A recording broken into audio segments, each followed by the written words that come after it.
بسم اللہ الرحمن الرحیم۔ معزز دوستو السلام علیکم۔ سیرت النبی صلی اللہ علیہ وسلم کے سلسلے کی یہ دوسری ویڈیو ہے۔ ہم گفتگو کر رہے ہیں اپنے پیارے نبی حضور اکرم صلی اللہ علیہ وسلم کے بارے میں۔ ماہ نبوت طلوع۔ حضرت ابن عباس رضی اللہ تعالیٰ عنہ کہتے ہیں کہ حضور اکرم صلی اللہ علیہ وسلم اس دنیا میں تشریف لائے تو آپ کی انول نال کٹی ہوئی تھی۔ انول نال کو بچے کے پیدا ہونے کے بعد دایا کاٹتی ہے۔ آپ ختنہ شدہ پیدا ہوئے۔ عبد المطلب یہ دیکھ کر بے حد حیران ہوئے اور خوش بھی۔ وہ کہا کرتے تھے میرا یہ بیٹا نرالی شان کا ہوگا۔ آپ کی پیدائش سے پہلے مکہ کے لوگ خشک سالی اور قحط کا شکار تھے، لیکن جو ہی آپ صلی اللہ علیہ وسلم کے دنیا میں تشریف لانے کا وقت قریب آیا، بارشیں شروع ہو گئی، خشک سالی دور ہو گئی، درخت ہرے بھرے ہو گئے اور پھلوں سے لد گئے، زمین پہ سبزہ ہی سبزہ نظر آنے لگا۔ پیدائش کے وقت آپ اپنے ہاتھوں پر جھکے ہوئے تھے، سر آسمان کی طرف تھا۔ ایک روایت کے الفاظ یہ ہیں کہ گھٹنوں کے بل جھکے ہوئے تھے، مطلب یہ کہ سجدے کی سی حالت میں تھے۔ آپ کی مٹھی بند تھی اور شہادت کی انگلی اٹھی ہوئی تھی، جیسا کہ ہم نماز میں اٹھاتے ہیں۔ حضور اکرم صلی اللہ علیہ وسلم فرماتے ہیں جب میری والدہ نے مجھے جنم دیا تو ان سے ایک نور نکلا، اس نور سے شام کے محلات جگمگا اٹھے۔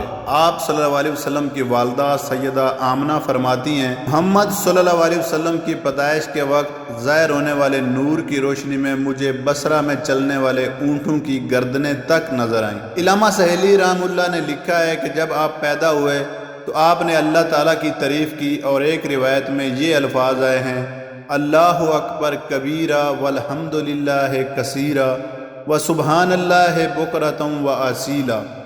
اللہ تعالیٰ سب سے بڑا ہے، اللہ تعالیٰ کی بے حد تعریف ہے، اور میں صبح و شام اللہ کی پاکی بیان کرتا ہوں۔ آپ کی ولادت کس دن ہوئی؟ اس بات پر سب کا اتفاق ہے کہ وہ پیر کا دن تھا۔ آپ صبح فجر طلوع ہونے کے وقت دنیا میں تشریف لائے۔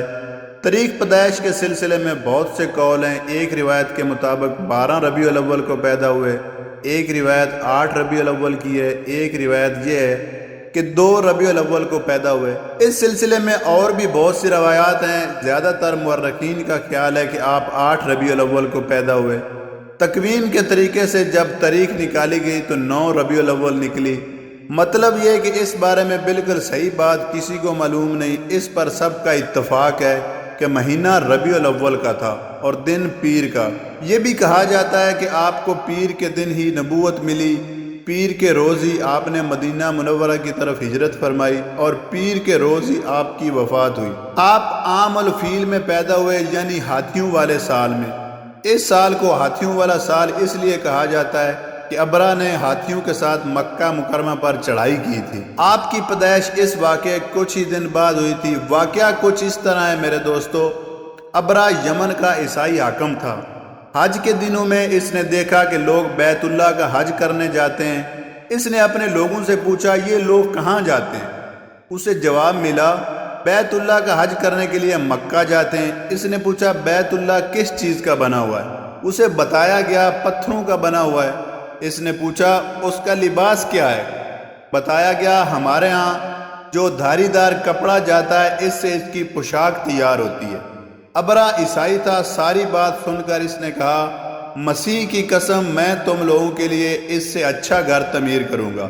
اس طرح اس نے سرخ، سفید، زرد اور سیاہ پتھروں سے ایک گھر بنوایا، سونے اور چاندی سے اس کو سجایا، اس میں کئی دروازے رکھوائے، ان میں سونے کے پترے جڑوائے، ان کے درمیان میں جواہر لگوائے، اس مکان میں ایک بڑا سا یاقوت لگوایا، پردے لگوائے، وہاں خوشبوئیں سلگانے کا انتظام کیا۔ اس کی دیواروں پر اس قدر مشک ملا جاتا تھا کہ وہ سیاہ رنگ کی ہو گئی، یہاں تک کہ جواہر بھی نظر نہیں آتے تھے۔ پھر لوگوں سے کہا کہ اب تمہیں بیت اللہ کا حج کرنے کے لیے مکہ جانے کی ضرورت نہیں رہی، میں نے یہی تمہارے لیے بیت اللہ بنوا دیا ہے، لہٰذا اب تم اس کا طواف کیا کرو۔ اس طرح کچھ قبائل کئی سال تک اس کا حج کرتے رہے، اس میں اعتکاف کرتے رہے، حج والے مناسک بھی یہی ادا کرتے رہے۔ عرب کے ایک شخص نفیل نے یہ برداشت نہ کیا، وہ اس مصنوعی خانہ کعبہ کے خلاف دل ہی دل میں کڑتا رہا۔ آخر اس نے دل میں ٹھان لی کہ وہ ابرہہ کی اس عمارت کو گندا کر کے چھوڑے گا۔ پھر ایک رات اس نے چوری چھپے بہت سی گندگی اس کے اندر ڈال دی۔ ابرہہ کو معلوم ہوا تو سخت غضبناک ہوا، کہنے لگا یہ کاروائی کسی عرب نے اپنے کعبے کے لیے کی ہے، میں اس کو ڈھا دوں گا، اس کا ایک ایک پتھر توڑ دوں گا۔ اس نے شاہ حبشہ کو یہ تفصیلات لکھ دی، اس سے درخواست کی کہ وہ اپنا ہاتھی بھیج دے۔ اس ہاتھی کا نام محمود تھا۔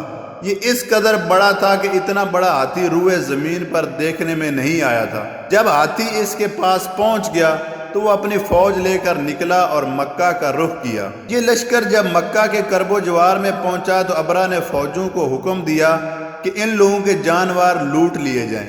اس کے حکم پر فوجیوں نے جانور پکڑ لیے۔ ان میں عبد المطلب کے اونٹ بھی تھے۔ نفیل بھی ابرہہ کے ساتھ اس کے لشکر میں موجود تھا اور یہ عبد المطلب کا دوست تھا۔ عبد المطلب اس سے ملے، اونٹوں کے سلسلے میں بات کی۔ نفیل نے ابرہہ سے کہا، قریش کا سردار عبد المطلب ملنا چاہتا ہے۔ یہ شخص تمام عرب کا سردار ہے، شرف اور بزرگی اسے حاصل ہے، لوگوں میں اس کا بہت اثر ہے، لوگوں کو اچھے اچھے گھوڑے دیتا ہے، انہیں عطیات دیتا ہے، کھانا کھلاتا ہے۔ یہ گویا عبد المطلب کا تعارف تھا۔ ابرہہ نے انہیں ملاقات کے لیے بلایا۔ ابرہہ نے ان سے پوچھا، بتائیے آپ کیا کہنا چاہتے ہیں؟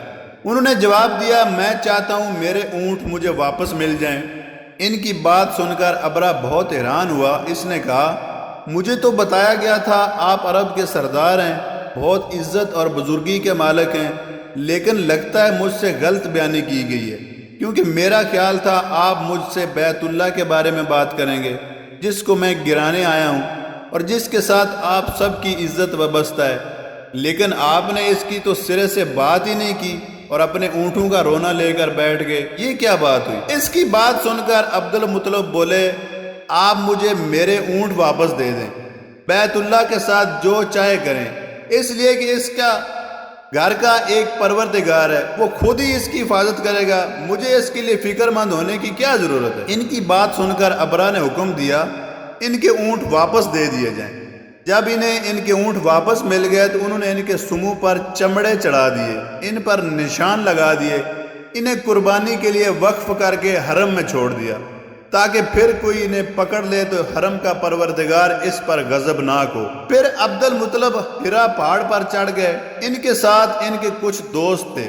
انہوں نے اللہ سے درخواست کی، اے اللہ، انسان اپنے سامان کی حفاظت کرتا ہے، تو اپنے سامان کی حفاظت کر۔ ادھر سے ابرہہ اپنا لشکر لے کر آگے بڑھا۔ وہ خود ہاتھی پر سوار لشکر کے درمیان موجود تھا۔ ایسے میں اس کے ہاتھی نے آگے بڑھنے سے انکار کر دیا۔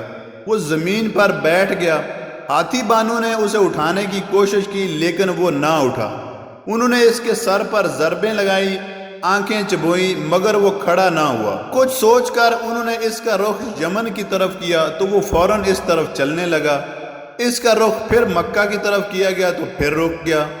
ہاتھی بانو نے یہ تجربہ بار بار کیا۔ آخر ابرہہ نے حکم دیا، ہاتھی کو شراب پلائی جائے تاکہ نشے میں اسے کچھ ہوش نہ رہ جائے اور ہم اسے مکہ کی طرف آگے بڑھا سکیں۔ چنانچہ اسے شراب پلائی گئی، لیکن اس پر اس کا کوئی اثر نہ ہوا۔ ابرہہ کا انجام۔ ابرہہ کے ہاتھی کو اٹھانے کی مسلسل کوشش کی جا رہی تھی کہ اچانک سمندر کی طرف سے ان کی طرف اللہ تعالیٰ نے ابابیلوں کو بھیج دیا۔ وہ ٹڈیوں کے جھنڈ کی طرح آئیں۔ دوسری طرف عبد المطلب مکہ میں داخل ہوئے، حرم میں پہنچے اور کعبہ کے دروازے کی زنجیر پکڑ کر ابرہہ اور اس کے لشکر کے خلاف فتح کی دعا مانگی۔ ان کی دعا کے الفاظ یہ تھے، اے اللہ، یہ بندہ اپنے قافلے اور اپنی جماعت کی حفاظت کر رہا ہے، تو اپنے گھر یعنی بیت اللہ کی حفاظت فرما۔ ابرہہ کا لشکر فتح نہ حاصل کر سکے، ان کی طاقت تیری طاقت کے آگے کچھ بھی نہیں۔ آج صلیب کامیاب نہ ہو۔ صلیب کا لفظ اس لیے بولا کہ ابرہہ عیسائی تھا اور صلیب کو عیسائی اپنے نشان کے طور پر ساتھ لے کر چلتے ہیں۔ اب انہوں نے اپنی قوم کو ساتھ لیا اور ہرا پہاڑ پر چڑھ گئے، کیونکہ ان کا خیال تھا وہ ابرہہ کا مقابلہ نہیں کر سکیں گے۔ پھر اللہ تعالیٰ نے پرندوں کے جھنڈ بھیج دیے۔ یہ پرندے چڑیا سے قدرے بڑے تھے۔ ان میں سے ہر پرندے کی چونچ میں پتھر کے 3 ٹکڑے تھے۔ یہ پتھر پرندوں نے ابرہہ کے لشکر پر گرانے شروع کیے۔ جو ہی یہ پتھر ان پر گرے، ان کے ٹکڑے ٹکڑے ہو گئے، بالکل اسی طرح جیسے آج کسی جگہ اوپر سے بم گرایا جائے تو جسموں کے ٹکڑے ٹکڑے اڑ جاتے ہیں۔ ابرہہ کا ہاتھی محمود البتہ ان کنکریوں سے محفوظ رہا، باقی سب ہاتھی تہس نہس ہو گئے۔ یہ ہاتھی 13 عدد تھے، سب کے سب کھائے ہوئے بھوسے کی مانند ہو گئے۔ جیسا کہ سورہ فیل میں آتا ہے۔ ابرہہ اور اس کے کچھ ساتھی تباہی کا یہ منظر دیکھ کر بری طرح بھاگے، لیکن پرندوں نے ان کو بھی نہ چھوڑا۔ ابرہہ کے بارے میں طبقات میں لکھا ہے کہ اس کے جسم کا ایک ایک عضو الگ ہو کر گرتا چلا گیا، یعنی وہ بھاگ رہا تھا اور اس کے جسم کا ایک ایک حصہ الگ ہو کر گر رہا تھا۔ دوسری طرف عبد المطلب اس انتظار میں تھے کہ کب حملہ ہوتا ہے، لیکن حملہ آور جب مکہ میں داخل نہ ہوئے تو وہ حالات معلوم کرنے کے لیے نیچے اترے۔ مکہ سے باہر نکلے تب انہوں نے دیکھا سارا لشکر تباہ ہو چکا ہے۔ خوب مال غنیمت ان کے ہاتھ لگا، بے شمار سامان ہاتھ آیا، مال میں سونا چاندی بھی بے تحاشا تھا۔ لشکر میں سے کچھ لوگ ایسے بھی تھے جو واپس نہیں بھاگے تھے، یہ مکہ میں رہ گئے تھے۔ ان میں ابرہہ کے ہاتھی کا محاوت بھی تھا جو محمود کو آگے لانے میں ناکام رہا تھا۔ ہمارے نبی کریم صلی اللہ علیہ وسلم اس واقعے کے چند ماہ بعد پیدا ہوئے۔ آپ جس مکان میں پیدا ہوئے وہ صفا پہاڑی کے قریب تھا۔ حضرت کعبہ رضی اللہ تعالیٰ عنہ روایت کرتے ہیں کہ میں نے تورات میں پڑھا تھا کہ رسول اللہ صلی اللہ علیہ وسلم کی پیدائش مکہ میں ہوگی۔ یہ کعبہ پہلے یہودی تھے، اس لیے تورات پڑھا کرتے تھے۔ دنیا میں آتے ہی حضور اکرم صلی اللہ علیہ وسلم روئے۔ حضرت عبد الرحمن بن عوف رضی اللہ تعالیٰ عنہ کی والدہ کہتی ہیں کہ جب حضرت آمنہ کے ہاں ولادت ہوئی تو میں وہاں موجود تھی۔ آپ صلی اللہ علیہ وسلم میرے ہاتھوں میں آئے، یہ غالباً دایا تھی، ان کا نام شفا تھا۔ فرماتی ہیں جب آپ میرے ہاتھوں میں آئے تو روئے۔ آپ کے دادا عبد المطلب کو آپ کی ولادت کی اطلاع دی گئی۔ وہ اس وقت خانہ کعبہ کا طواف کر رہے تھے۔ اطلاع ملنے پر گھر آئے، بچے کو گود میں لیا۔ اس وقت آپ کی والدہ نے ان سے کہا یہ بچہ عجیب ہے، سجدے کی حالت میں پیدا ہوا ہے، یعنی پیدا ہوتے ہی اس نے پہلے سجدہ کیا، پھر سجدے سے سر اٹھا کر انگلی عثمان کی طرف اٹھائی۔ عبد المطلب نے آپ کو دیکھا، اس کے بعد آپ کو کعبہ میں لے آئے، آپ کو گود میں لیے رہے اور طواف کرتے رہے، پھر واپس لا کر حضرت آمنہ کو دیا۔ آپ کو عرب کے دستور کے مطابق ایک برتن سے ڈھانپا گیا، لیکن وہ برتن ٹوٹ کر آپ کے اوپر سے ہٹ گیا۔ اس وقت آپ اپنا انگوٹھا چوستے نظر آئے۔ اس موقع پر شیطان بری طرح چیخا۔ تفسیر ابن مخلد میں ہے کہ شیطان صرف 4 مرتبہ چیخا۔ پہلی بار اس وقت جب اللہ تعالیٰ نے اسے میلون ٹھہرایا، دوسری بار اس وقت جب اسے زمین پر اتارا گیا، تیسری بار اس وقت چیخا جب حضرت صلی اللہ علیہ وسلم کی پیدائش ہوئی، اور چوتھی مرتبہ اس وقت جب نبی کریم صلی اللہ علیہ وسلم پر سورہ فاتحہ نازل ہوئی۔ اس موقع پر حضرت حسان بن ثابت رضی اللہ تعالیٰ عنہ کہتے ہیں میں 8 سال کا تھا، جو کچھ دیکھتا اور سنتا تھا اس کو سمجھتا تھا۔ ایک صبح میں نے یثرب یعنی مدینہ منورہ میں ایک یہودی کو دیکھا۔ وہ ایک اونچے ٹیلے پر چڑھ کر چلا رہا تھا۔ لوگ اس یہودی کے گرد جمع ہو گئے اور بولے کیا بات ہے، کیوں چیخ رہے ہو؟ یہودی نے جواب دیا آمد کا ستارہ طلوع ہو گیا اور وہ آج رات پیدا ہو گئے۔ حضرت حسان بن ثابت رضی اللہ تعالیٰ عنہ بعد میں 60 سال کی عمر میں مسلمان ہوئے تھے۔ 120 سال کی عمر میں انہوں نے وفات پائی، گویا ایمان کی حالت میں 60 سال زندہ رہے۔ بہت اچھے شاعر تھے، نبی کریم صلی اللہ علیہ وسلم کی اپنے اشعار میں تعریف کرتے تھے اور دشمنوں کی برائی اشعار میں بیان کرتے تھے۔ غزوات کے موقع پر اشعار کے ذریعے مسلمانوں کو جوش دلاتے تھے۔ اس بنیاد پر انہیں شاعر رسول کا خطاب ملا تھا۔ حضرت کعبہ رضی اللہ تعالیٰ عنہ فرماتے ہیں کہ میں نے تورات میں پڑھا ہے کہ اللہ تعالیٰ نے حضرت موسیٰ علیہ السلام کو حضور اکرم صلی اللہ علیہ وسلم کی ولادت کے وقت کی خبر دے دی تھی، اور حضرت موسیٰ علیہ السلام نے اپنی قوم بنی اسرائیل کو اس کی اطلاع دے دی تھی۔ اس سلسلے میں انہوں نے فرمایا تھا تمہارے نزدیک جو مشہور چمکدار ستارہ ہے، جب وہ حرکت میں آئے گا اور اپنی جگہ سے سرکنا شروع کرے گا تو وہی وقت رسول اللہ صلی اللہ علیہ وسلم کی پیدائش کا ہوگا۔ یہ خبر بنی اسرائیل کے علماء ایک دوسرے کو دیتے چلے آئے تھے، اور اس طرح بنی اسرائیل کو بھی حضرت کی ولادت کا وقت یعنی اس کی علامت معلوم تھی۔ حضرت عائشہ رضی اللہ تعالیٰ عنہ سے روایت ہے کہ ایک یہودی عالم مکہ میں رہتا تھا۔ جب وہ رات آئی جس میں حضور اکرم صلی اللہ علیہ وسلم پیدا ہوئے تو وہ قریش کی ایک مجلس میں بیٹھا تھا۔ اس نے کہا کیا تمہارے ہاں آج کوئی بچہ پیدا ہوا ہے؟ لوگوں نے کہا ہمیں تو پتہ نہیں۔ اس پر اس یہودی نے کہا میں جو کچھ کہتا ہوں اسے اچھی طرح سن لو۔ آج اس امت کا آخری نبی پیدا ہو گیا ہے، اور قریش کے لوگوں وہ تم میں سے ہے یعنی وہ قریشی ہے۔ اس کے کندھے کے پاس ایک علامت ہے یعنی مہر نبوت، اس میں بہت زیادہ بال ہیں یعنی گھنے بال ہیں، اور یہ نبوت کا نشان ہے، نبوت کی دلیل ہے۔ اس بچے کی ایک علامت یہ ہے کہ وہ 2 رات تک دودھ نہیں پیے گا۔ ان باتوں کا ذکر اس کی نبوت کی علامت کے طور پر پرانی کتب میں موجود ہے۔ علامہ ابن حجر نے لکھا ہے کہ یہ بات درست ہے، آپ نے 2 دن تک دودھ نہیں پیا تھا۔ یہودی عالم نے جب یہ باتیں بتائی تو لوگ وہاں سے اٹھ گئے۔ انہیں یہودی کی باتیں سن کر بہت حیرت ہوئی تھی۔ جب وہ لوگ اپنے گھروں میں پہنچے تو ان میں سے ہر ایک نے اس کی باتیں اپنے گھر کے افراد کو بتائیں۔ عورتوں کو چونکہ حضرت آمنہ کے ہاں بیٹا پیدا ہونے کی خبر ہو چکی تھی، اس لیے انہوں نے اپنے مردوں کو بتایا۔ آج رات تو پھر عبداللہ بن عبد المطلب کے ہاں بیٹا پیدا ہوا ہے۔ اب یہ بات یہودی عالم کو بتائی گئی۔ اس نے کہا ذرا چل کر مجھے وہ بچہ دکھاؤ۔ لوگ اسے ساتھ لیے حضرت آمنہ کے گھر کے باہر آئے، ان سے بچہ دکھانے کی درخواست کی۔ آپ نے بچے کو کپڑے سے نکال کر انہیں دے دیا۔ لوگوں نے آپ کے کندھے پر سے کپڑا ہٹایا۔ یہودی کی نظر جو ہی مہر نبوت پر پڑی، وہ فوراً بے ہوش ہو کر گر پڑا۔ اسے ہوش آیا تو لوگوں نے اس سے پوچھا تمہیں کیا ہو گیا تھا؟ جواب میں اس نے کہا میں اس غم سے بے ہوش ہوا تھا کہ میری قوم میں سے نبوت ختم ہو گئی، اور اے قریشیو، اللہ کی قسم یہ بچہ تم پر زبردست غلبہ حاصل کرے گا اور اس کی شہرت مشرق سے مغرب تک پھیل جائے گی۔ حضور اکرم صلی اللہ علیہ وسلم کا ستارہ چمکا۔ ملک شام کا ایک یہودی ایس مکہ سے کچھ فاصلے پر رہتا تھا۔ وہ جب بھی کسی کام سے مکہ آتا، وہاں کے لوگوں سے ملتا تو ان سے کہتا بہت قریب کے زمانے میں تمہارے درمیان ایک بچہ پیدا ہوگا، سارا عرب اس کے راستے پر چلے گا، اس کے سامنے ذلیل اور پست ہو جائے گا، وہ عجم اور اس کے شہروں کا بھی مالک ہو جائے گا۔ یہی اس کا زمانہ ہے۔ جو اس کی نبوت کے زمانے کو پائے گا اور اس کی پیروی کرے گا، وہ اپنے مقصد میں کامیاب ہوگا۔ جس خیر اور بھلائی کی وہ امید کرتا ہے، وہ اس کو حاصل ہوگی، اور جو شخص اس کی نبوت کا زمانہ پائے گا مگر اس کی مخالفت کرے گا، وہ اپنے مقصد اور آرزو میں ناکام ہوگا۔ مکہ معظمہ میں جو بھی بچہ پیدا ہوتا، وہ یہودی اس بچے کے بارے میں تحقیق کرتا اور کہتا ابھی وہ بچہ پیدا نہیں ہوا۔ آخر جب نبی کریم صلی اللہ علیہ وسلم اس دنیا میں تشریف لائے تو عبد المطلب اپنے گھر سے نکل کر اس یہودی کے پاس پہنچے۔ اس کی عبادت گاہ کے دروازے پر پہنچ کر انہوں نے اسے آواز دی۔ ایس نے پوچھا کون ہے؟ انہوں نے اپنا نام بتایا۔ پھر اس سے پوچھا تم اس بچے کے بارے میں کیا کہتے ہو؟ اس نے انہیں دیکھا، پھر بولا ہاں تم ہی اس کے باپ ہو سکتے ہو۔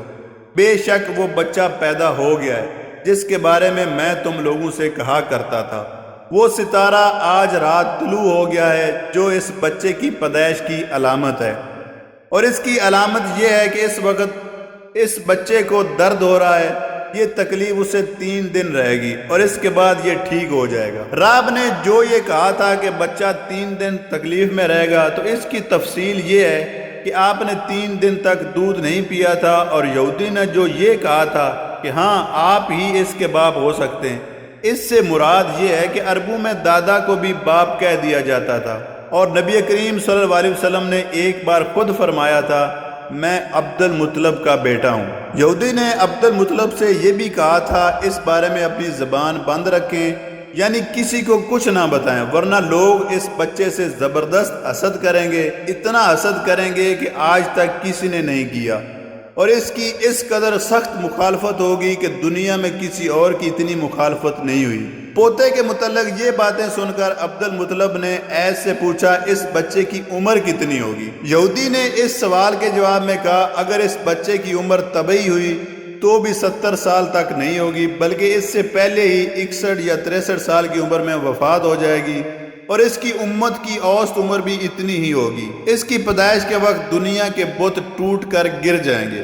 یہ ساری علامات اس یہودی نے گزشتہ انبیاء کرام کی پیش گوئیوں سے معلوم کی تھی، اور سب کی سب بالکل سچ ثابت ہوئی۔ قریش کے کچھ لوگ عمر بن نفیل اور عبداللہ بن جیش ایک بت کے پاس جایا کرتے تھے۔ یہ اس رات بھی اس کے پاس گئے جس رات آپ صلی اللہ علیہ وسلم کی پیدائش ہوئی۔ انہوں نے دیکھا وہ بت اوندے منہ گرا پڑا ہے۔ ان لوگوں کو یہ بات بری لگی، انہوں نے اس کو اٹھایا، سیدھا کر دیا، مگر وہ پھر گر گیا۔ انہوں نے پھر اس کو سیدھا کیا، وہ پھر الٹا ہو گیا۔ ان لوگوں کو بہت حیرت ہوئی، یہ بات بہت عجیب لگی۔ تب اس بت سے آواز نکلی، یہ ایک ایسے بچے کی پیدائش کی خبر ہے جس کے نور سے مشرق اور مغرب میں زمین کے تمام گوشے منور ہو گئے۔ بت سے نکلنے والی آواز نے انہیں اور زیادہ حیرت زدہ کر دیا۔ اس کے علاوہ ایک واقعہ یہ پیش آیا کہ ایران کے شہنشاہ کشرا نوشیروان کا محل ہلنے لگا اور اس میں شگاف پڑ گئے۔ نوشیروان کا یہ محل نہایت مضبوط تھا، بڑے بڑے پتھروں اور چونے سے تعمیر کیا گیا تھا۔ اس واقعے سے پوری سلطنت میں دہشت پھیل گئی، شگاف پڑنے سے خوفناک آوازیں بھی نکلیں، محل کے 14 کنکرے ٹوٹ کر نیچے آ گرے۔ آپ کی پیدائش پر ایک واقعہ یہ پیش آیا کہ فارس کے تمام آتش کدوں کی وہ آگ بجھ گئی جس کی وہ لوگ پوجا کرتے تھے اور اس کو بجھنے نہیں دیتے تھے، لیکن اس رات ایک ہی وقت میں تمام کے تمام آتش کدوں کی آگ آنن فانن بجھ گئی۔ آگ کے پوجنے والوں میں رونا پیٹنا مچ گیا۔ کسرا کو یہ تمام اطلاعات ملی تو اس نے ایک کان کو بلایا، اس نے اپنے محل میں شگاف پڑنے اور آتش کدوں کی آگ بجھنے کے واقعات اسے سنا کر پوچھا، آخر ایسا کیوں ہو رہا ہے؟ وہ کہن خود تو جواب نہ دے سکا، تاہم اس نے کہا، ان سوالات کے جوابات میرا ماموں دے سکتا ہے، اس کا نام ستی ہے۔ نوشیروان نے کہا، ٹھیک ہے، تم جا کر ان سوالات کے جواب لاؤ۔ وہ گیا، ستی سے ملا، اسے یہ واقعات سنائے۔ اس نے سن کر کہا، ایک عصا والے نبی ظاہر ہوں گے جو عرب اور شام پر چھا جائیں گے، اور جو کچھ ہونے والا ہے وہ ہو کر رہے گا۔ اس نے یہ جواب کسرا کو بتایا۔ اس وقت تک کسرا نے دوسرے کانوں سے بھی معلومات حاصل کر لی تھی، چنانچہ یہ سن کر اس نے کہا، تب پھر ابھی وہ وقت آنے میں دیر ہے، یعنی ان کا غلبہ میرے بعد ہوگا۔ اس کے 7ویں دن عبد المطلب نے آپ کا عقیقہ کیا اور نام محمد رکھا۔ عربوں میں سے اس سے پہلے یہ نام کسی کا نہیں رکھا گیا تھا۔